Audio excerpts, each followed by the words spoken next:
Let's be honest.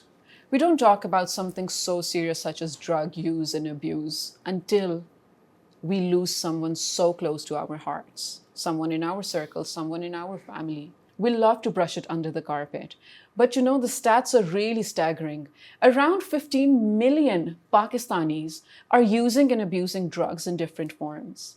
It's not a small number, honestly, and it's just baffling that we have these stats, yet I don't know where we're headed with this information. To talk about this, I have someone very absolutely apt.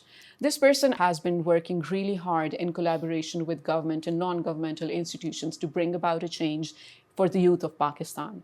Christina once Sperling Afridi is with us in the chat room with Shiza today. Hi, Christina, how are you doing? She's very happy to be here with you. It's my pleasure to always have you. Christina, for a lot of people who don't know why you joined this cause, I want to start the podcast with you painting us a picture of the day when you really, rather than mourning, you picked up a fight and you were like, I'm going to be a warrior of this cause. Yeah. Well, my personal story. When I lost my only son, only child, 19 years old, Karim, due to drugs. He went to a party and never came back. That decision I had 3 days after he passed, that I said, I'm going to put a foundation in his name, and we are going to talk about this subject. Because, the stigma that comes with this, the taboo on this subject. I said, I have to open up a dialogue in the society regarding to this, because, not funny, but interesting enough that one of his friends came to me and said, but auntie, why are you telling that Karim died because he took drugs? I said, what you want me to say? He said, you can tell that he had a car crash. I said, do you think my pain is going to be less if I lie? I mean, it's not about time that we have to really face the monster is out there, so let's face it and try to solve the problem. So It was really a time of a big decision because, as you know, I was a business person and then I left everything, and this foundation now is my mission. Right. So it's actually like a huge credit goes to you in this, because I know you were coming from abroad and then you started living and operating in the society that you were not used to, but you accepted it fully. So here, there's a lot of stigma, like you already said, and shame attached to it. Shame attached to accepting the fact that someone you know is using drugs and is addicted to it. Let alone addiction. If someone is harmed by it, like you said, a lot of people will make up a concocted story to go with it just for the sake of saving grace and saving name of their family. But you took the step within 3 days. How was the support of your friends and family in this? I think it was a great support, though this is a difficult subject. But I said that since that I decided that this is what I'm going to do from now on, my husband immediately embraced, and I have my closest friends that they're board members of the foundation also, that because every family near or far are suffering this. Absolutely. I mean, this is my case, but there are millions of cases out there.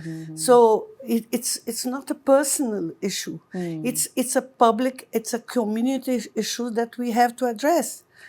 And it's not easy to talk about because when you say that you have that feeling, I had the feeling that where did I fail? As a parent. He had everything. He had freedom. He has dialogue in the house. But where did I fail? And so many parents pass through it. That it's like that the parents have failed for him to be like this. And in fact, it's not. This is the experimental phase of life. And the parents that discover that they are that and try to hide is because they are normally at the age of getting married soon, you see, and no one would like to get involved with someone who has this terrible addiction. Absolutely. No? So, I got support, yes. That's brilliant, and I'm really happy for you that you are surrounded by people who look at your cause like you do and they support you. But Christina, there's so many aspects to this issue over here in Pakistan. I want to take them on one by one. Let's discuss the social factor first. You know, there's a study from between 2022 and 2024, especially targeting the students of the twin cities of Islamabad and Rawalpindi. 53% students reportedly use drugs of a harmful sort. And the funny thing is, there's a gender gap in this stat. Like, for example, among these 53, 84% are males. That this disparity is only because of reporting. Females mostly will not come up and report and get tested for the fear of being judged. So when we say 53%, I'm pretty sure the number is huge. Let's talk about students. How do drugs get into colleges and universities? Well, first of all, I think that we have to. I take drug addiction like a national security threat. The future is compromised, and that's true. If you just said 15 million drug affected, so you can imagine a rotten apple and what is going to happen to the others as well. How this get today? You can, unfortunately, you can have drugs delivered in your house. You don't need to go to alleys and find out the drugs. No, they come to you because it's the second big business that is around. So I question is that who is inflicting this? Is this a self-inflicted thing? Is it something that someone is inflicting around?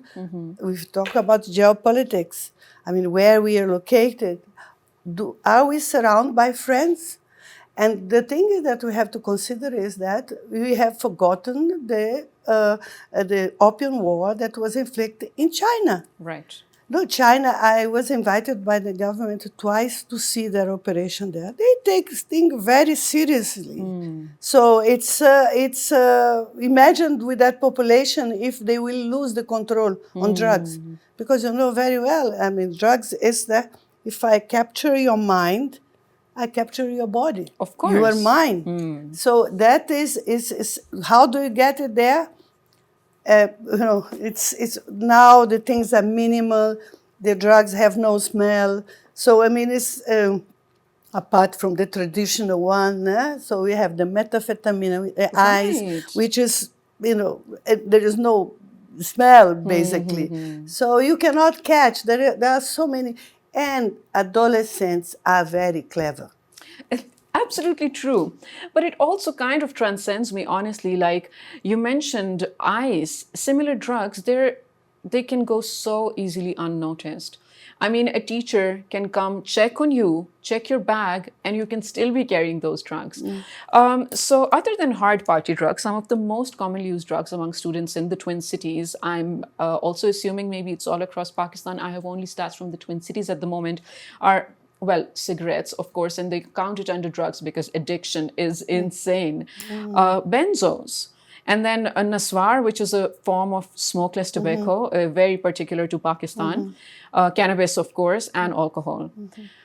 I'm going to talk about benzos here because without prescription, you cannot get these from a pharmacy or a drugstore. How are students getting prescription to these or access to these at all? Actually, they are not getting prescription. The problem is that, I can send my driver to pick up something from the pharmacy without prescription. That is this surveillance should be tighter. Like, let me explain from Brazil, like, how do you do? You go to the doctor, he prescribes you something that's considered black label because it's a very, powerful drug. So you have 3 days to buy. You go to the pharmacy, give your prescription with your identity card, they get that, they enter and they send it to the ministry that this doctor has prescribed that thing and that thing this much. So you have total control of that thing. So here, unfortunately, no, because we have a parallel sort of trade that is it's out there, so you can get whatever you want. I mean, phone numbers, this connection. It's very difficult to catch. Right. Very difficult to catch, but it's there. She's unfortunately, that's why our work in prevention is so important, because you have to stop this trafficking, this on yourself. There is no, you cannot rely in law enforcement agencies, Okay. because it's so minimum. Things goes like the peddlers. They just take it here and there. But do you think if we had better medical records and documentation, maybe we could get a better hold on this issue? I think it's part of the process. Okay. Very important. Very important. But for me, the most important thing, knowing the population that we have in Pakistan, 155 million below age of 30, Yeah. it's a tick bomb, because we need youth engagement. And Right. look, I always recall, and because this is a fact, that having this contingent of youth in Pakistan, and we have sent to the Olympics seven people. Okay. And thank God for Arshad Nadeem, Yeah. that brought some glory for us. Right. Otherwise, what is a country that we have with this youth, and we are sending 6 athletes? I was in Singapore 2 months ago for the conference, and I asked, what is the population of Singapore? 3 million locals, 3 million expats. I said, how many people have you sent to the Olympics? 60. Oh, wow. So, I mean, I it know. means that youth engagement, this is part of the education and sports policies. It should be compulsory. Look at China, how they are controlling their population. At 3 years old, already doing acrobats. 6 years old, they're already cooking something. Right, I mean, right. it's youth brain engagement. engagement. Absolutely. You have to engage the youth. That is the thing. Yeah, and again, back to the research that I got from the Twin Cities. So funny you mentioned education, because this was so shocking for me. Only 15% of the drug abusers were illiterate, meaning 85% of them are educated, they're literate, they know where the world is going. So this almost seems like a conscious choice that they're making. So in terms of education, are we missing something in the curriculum? Are we missing something in terms of engaging activities that the teachers need to do with the students We are so that they can definitely stay away? engaged, because we are totally focused in academic. This we live in a day and age that you have to. We talk about humans. We talk about emotions. One of our programs, I mean, the main logo, the main moving on our organization is that helping the youth identify, understand, and manage emotions. If you do not go to this process, especially adolescents, because you start to do this experimental thing during the adolescence, during teenage time. So if you do not identify what's happened to you inside your body, the hormones that playing havoc inside you, and why you are feeling depressed, why you're feeling uncomfortable, the growth of pain growth is there, but you don't have conscious of it. You think that you're uncomfortable. If someone will come and say, take this so you have sukoon, you have this. Right. And plus, of course, the pressure academic. Not everyone has to be the first one in the class. Right. I mean, we put a lot of pressure that you have to be the best student, straight A's, the culture of straight A's, sorry. It's okay. It is not there. It's toxic. It's toxic. Yeah. You cannot be everybody engineer or doctors. Doctor, yeah, absolutely. And especially now you have to reinvent yourselves, because now there are so many professions that do not exist. So you have to stimulate critical thinking, creativity. Yeah. So you have to stimulate that. Absolutely. And I think you actually might have better points for me on this. But so under the age of 35, all the drug users, most of them mentioned that they started out of curiosity. And it's a huge number. Like more than 77% of them started out of curiosity and then never went back from it. Yes. So peer pressure, curiosity, academic pressure you already mentioned, socioeconomic pressure factors, unemployment in some cases. There's just so many things contributing to this. But then are we also lacking shaping young minds in a way where they're able to choose the right and wrong? That's what we talk about critical thinking. No, I mean, it's not what is told to you that is the right thing. You have to challenge that. You have to be sure that that is what you have. For example, on the day it was a fact very interesting that there was this mother was cooking a fish, and before she chopped the tail of the fish and the head, and this young girl thought that it was a waste, and then she said, "Why are you doing this?" And she said, "Because my mother used to do like this." So she went to her grandmother and said, "Well, you chop the two ends of thing is a waste. Why we are doing this?" She said, "Because my mother used to do this." So she went to the great grandmother and she said, you teach this, why you did this?" She said, "Because I had only one pan that was small like this, and that's the only way that the fish will fit." So you see, you have to go today and to find out that if you are satisfied to that Right. and why is that? Ask why, and critical thinking is very important. And every time I'm in Multan, there's certain underpasses which the locals call airport. Meaning there's going to be a lot of druggies there and in the underpass. And they're, Christina, it's almost unreal. The visuals are unreal. I mean, men and women alike of different ages passed out in broad daylight, not aware of the surroundings, not aware of a car, crossing their boundaries or something. It's just insane for me. But of course, I think the first step definitely is saving the youth, because that is the future of Pakistan.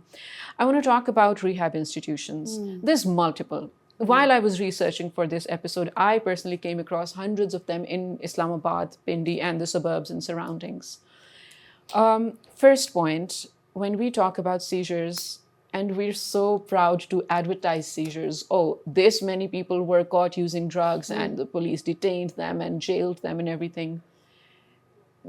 I don't find any glory in seizures, because you are collecting them. You're probably putting them in cells for a few days. What happens after? Exactly.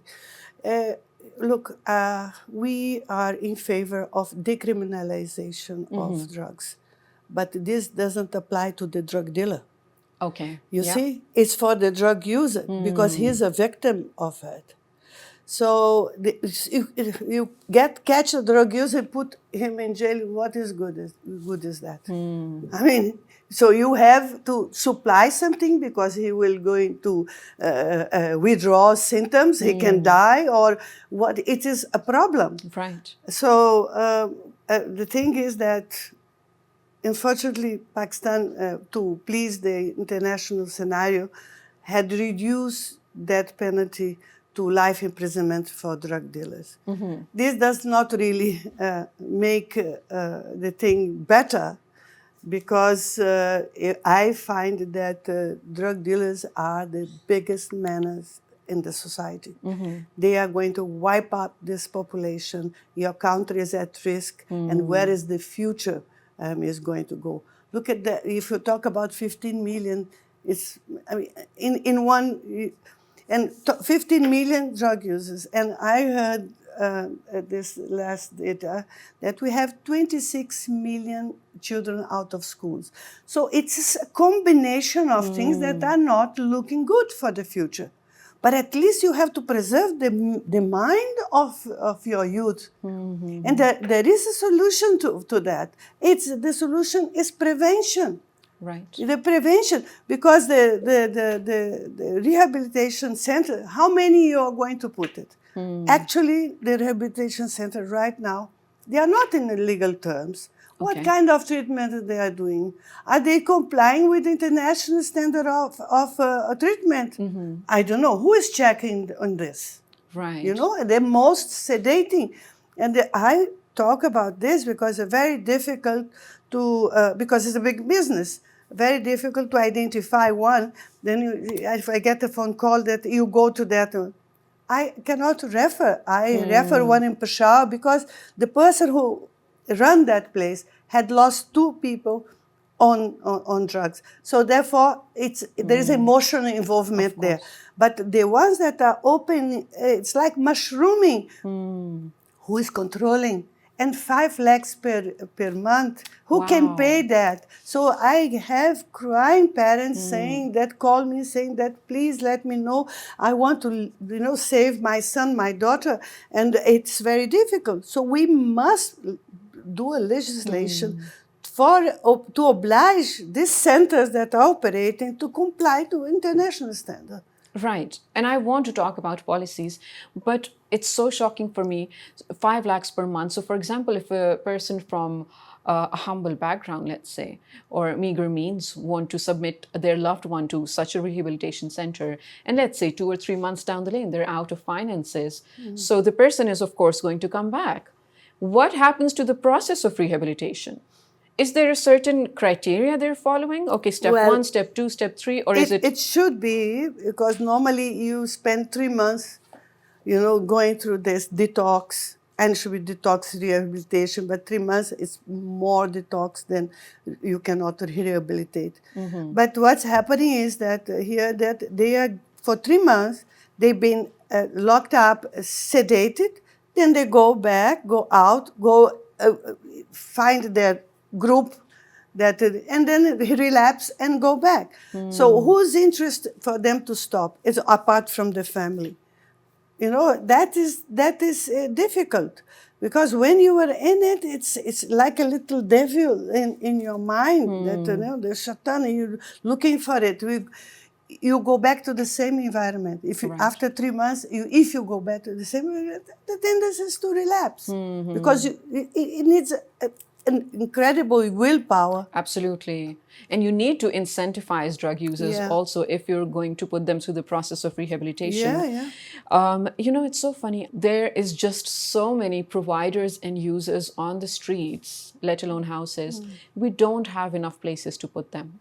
So if, first of all, we're going to go find them, and if we catch them, we will eventually have to let them go in a few days. We don't have any place to put them. We don't have any facilities to give them. There's a 28% relapse rate reported from anyone who comes out of a rehabilitation center.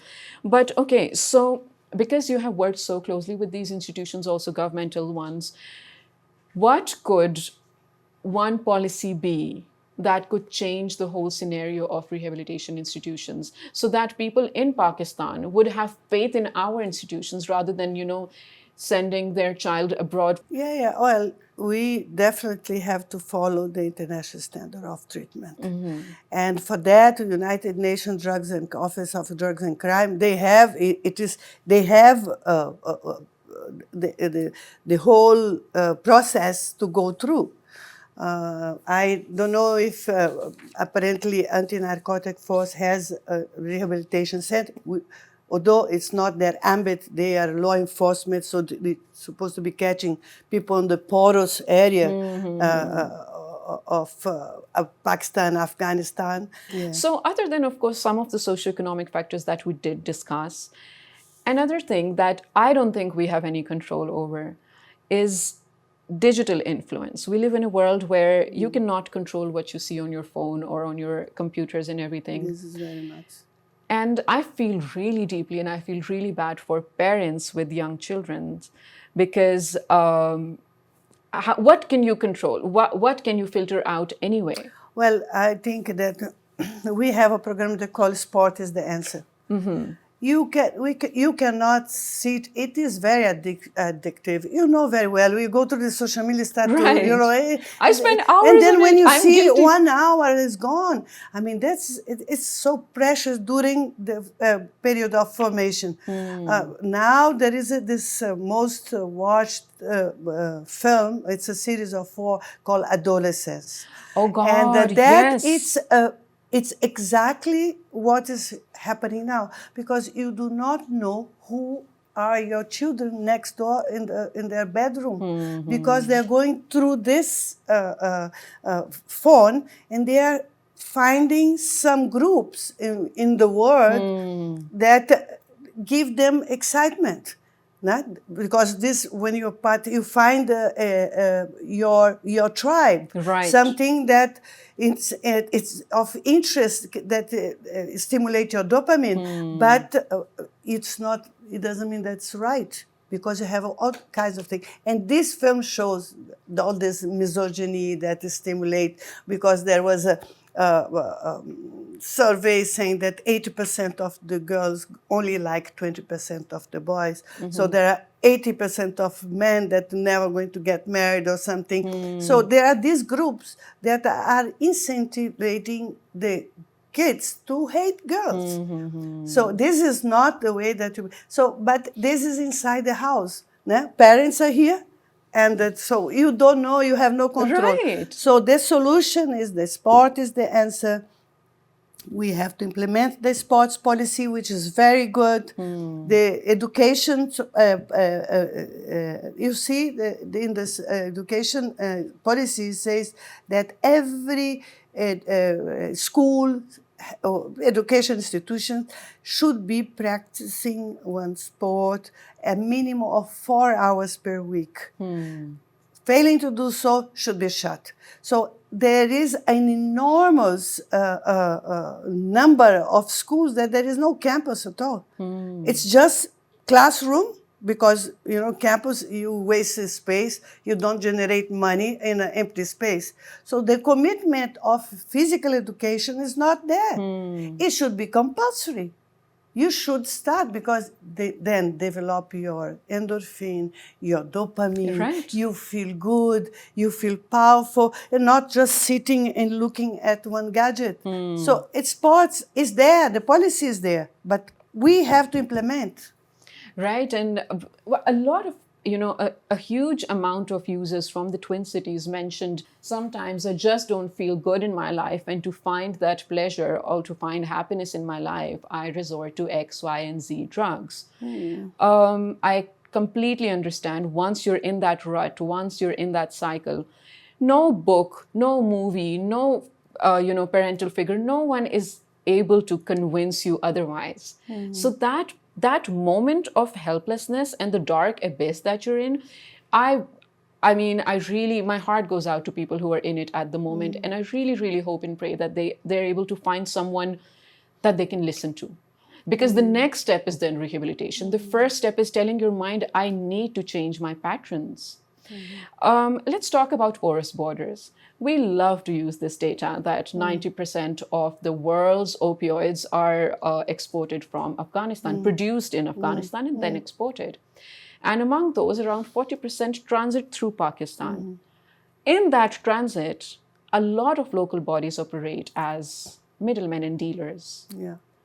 Is this staggering for you? Oh, this is, I think 50 tons of opium is consumed in Pakistan yearly. I think that this is, and we are producing lots of, we have to be realistic. See, you can tell the world that we see this is not there anymore, used to be, but the reality is that you have there the proof that your youth is going through drugs. So therefore, I insist that prevention is the key, because you have to use your mind. This, as you say, that people that said that I take to feel happy, To feel happy, that. yeah. It's an illusion. Let's face it. Let's face what is the benefit that you get from drugs. I mean, first, you just lose your mind. Right. I mean, so what? After 2 hours, you are back into things. So you basically waste hours. Waste hours. Because in this you can get benefiting yourself, doing some activity that you are passionate. It just doesn't need to be sports only, but the arts, stimulate your brain, trying to go in a trance through something that's going to make you feel better. This is not the solution. That's why I keep on saying, but I know how it is. We've been adolescents. Yeah. I mean, the temptation is there. Of course. Everything you're doing for the first time, and sometimes your best friend is the culprit to put you on that path. But our work is that you have to understand that you are the only one who is going to stop drug addiction in this country. Addiction and trafficking. Right. It's your willpower that to say, no, look, what I'm going to gain with that. You have to be really clear about, okay, I will be sedating, or I be this or doing this. And then after that, so what?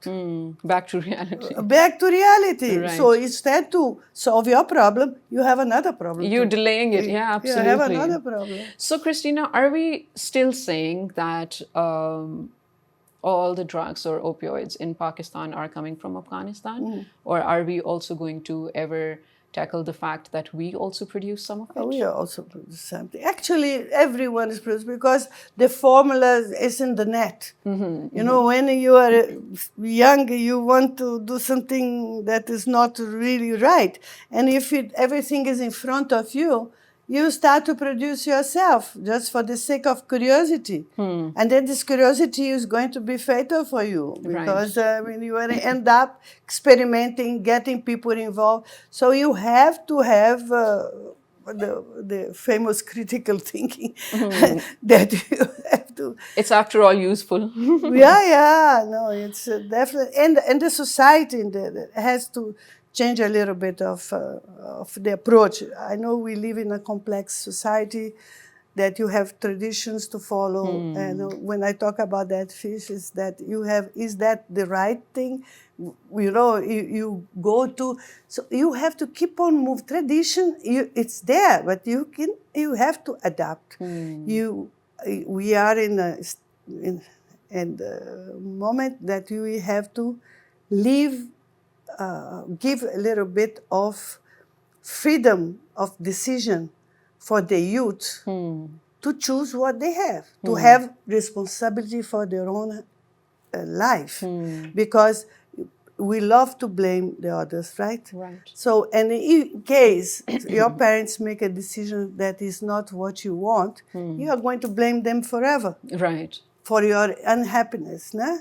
So, there is a lot of things to adapt, that we need to adapt to be there. But first of all, on the formation of the body, the cortex, it's finished, the development that is the one that is responsible for your decision at the age of 25. So before that, you have to be guided. You have to do sports. You have to do this. You have to do productive thing for yourself and for the future of the country. First for yourself, and then you continue. You're absolutely right. I think as a society, as a nation, we really have to destigmatize this and remove shame from it. Because I know even in schools and universities, there are disciplinary bodies. If they are going to catch someone with drugs on them, the first thing is shaming. They don't think about putting them in a place where they probably need help. They don't think about therapy sessions for the child or talking about where the issue is stemming from. The first thing is shaming in front of all their class fellows that, this person was caught with XYZ drugs on them and we are suspending them for 7 days. The approach is just baffling me. Yeah. But you're right. I mean, sometimes tradition really chain you. And it can become toxic. Life of everything is organic. Oh, nice organic. I want this organic, that organic. And then you're taking chemical, And of course, there is hashish, it's marijuana that is, they will say natural. Natural, right. But it's proven that if you're a constant user, you're going to be psychologically affected. Of course. I mean, it's proven. So it's death to brain cells. Exactly.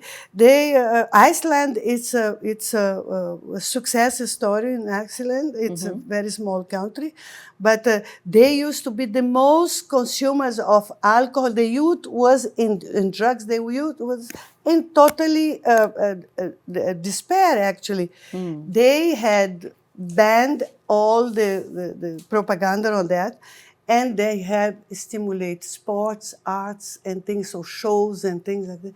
So they really is a success for that youth engagement in the way that should be, and dropped completely the addiction in that country. Right. So, it's difficult to play with the culture and this. Sometimes here, they say, oh, Charsi, this is part of our culture. You can say that, Right. I've you heard can this. say Yeah, that. yeah. But how is that good for you or not? Not at all. Please, then, something that you are going to eat is not good for you. Why should you eat? So that's... Christina, I'm going to talk about your work specifically. You have an organization. We already spoke about what made you build the organization. It's called Kareem Khan Afridi Welfare Foundation. You work with numerous stakeholders in this field. Can I ask you to please be honest when I ask you this?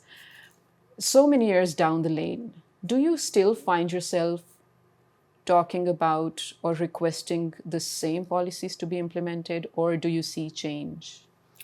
Unfortunately, I have to be sincere, really. Yeah. No, we continuous pledging, continue asking for the implementation, for the legislation to control the rehabilitation centers, because really we believe in recovery. We don't believe in this harm reduction in the middle. Either you prevent or you cure. Harm reduction, frankly, for me, is a maintenance of addiction. Okay. And I think that we have to be more sincere about our data. It doesn't mean that we are going to be talk bad about our country. No, we are talking about reality. And we are here to solve the problem. Of course. Whatever it is. I mean, it is really, they say, a war. But this is the worst, because this is a soft war. I said drugs is the real mass of a weapon of mass destruction. Because I get you all. Your country is going to be all mine. You see, in 5 years, 10 years, I mean, if you don't look after the mind of your thing, so they are going to go there. So I think that we should, as a civil society, we should work more close with the government. Government should give us more space, because we don't want to use danda with the people. We want to use love and logic. I mean, you have to understand that this is not good. And this, is not cool that what they portray in the entertainment media, which I really blame a lot in the films that making that glamorization of the drug users. I mean, that doesn't exist. That is a big selling item. And when you are a young boy, that's what you want to see, nice cars, girls, and all. That is the portrait, that the stereotype of the success. And the guy is a drug dealer. So, so you get inspired by something which is not good. No? So I have put one complaint in the United Nations regarding to this, officially, I mean, suggesting that, as they have done with the cigarette, for me it was a fairly successful global campaign. I mean, they should do the same, not letting this glamorization of the wrong, So, yeah, there is a lot to do, but I hope that with the civil society, government and civil society, it's a successful partnership. Right. So I hope that we implement our best policies. We have the policies there. I mean, we just have to seek and seek accountability, check and balance. I mean, it's forever. There is not a day that you don't think about it. I can imagine. And so, like me, there are many there, and yesterday there were people there that I know that they lost with the same thing. So more we talk, more people feel at ease, because I have this program that still, unfortunately, could not take off, that called Mothers Against Drug Abuse, MADA, because they don't want to come forward. They would like, but not, because say that, they think that my kids are in it and this and that. I said, it's not about your kid. It's about the community. We have to look after your neighbor. If we look at each other, we are going to be in a better position. One last question is going to be, is there a policy or a reform that you're working on along with the governmental institutions that is up and coming and that is going to make a major change in this war that we are fighting all together? Something that you would like to share on our platform so that our viewers can be hopeful about it. Yeah, actually, it's just a wish that we've been hoping actually about the rehabilitation legislation. That is something that will protect your citizens not only to get the best treatment, but also protect the parents that lately been extorted by the commercialization of a rehabilitation center. So I wish the government will do a legislation to control every rehabilitation center that is being open every day. It's a cottage industry now. Yeah, it is. So I just hope the government will be really serious on control this. So we will protect the community. We protect the ones that want to be cured, the ones that are financing this treatment. So this is going to be a game change, honestly, if we are there. So I will be the first one to tell people that so-and-so is complying with the international standard of treatment. Go there because you are going to be cured. So I'll be happy to do that. Yeah, absolutely. I hope it does really happen. Thank you so much, Christina, for your time. I know that you're not only fighting for this cause inside Pakistan, you're traveling the world for it. And your next destination is Turkey, where you're going to raise the voice on behalf of Pakistan. Thank you for your services, Christina. Thank you so much, Suzanne. Ladies and gentlemen, the conversations, like I say, never end. I will find you next week here back in the chat room. But this is something that is going to stay with me for a while. I mean, it's 15 million of our brothers and sisters that are going through something that somehow we do have a control over. While we are not fully responsible for this war, yes, porous borders are responsible. Our neighbors like Afghanistan are responsible for waging this war to our youth in Pakistan. But there's something we can do. If you're watching this and if this moves you even a little bit, tag a politician, ask them to take some action, maybe request reforms, maybe look around in your society at what is happening. Thank you. I will catch you next week.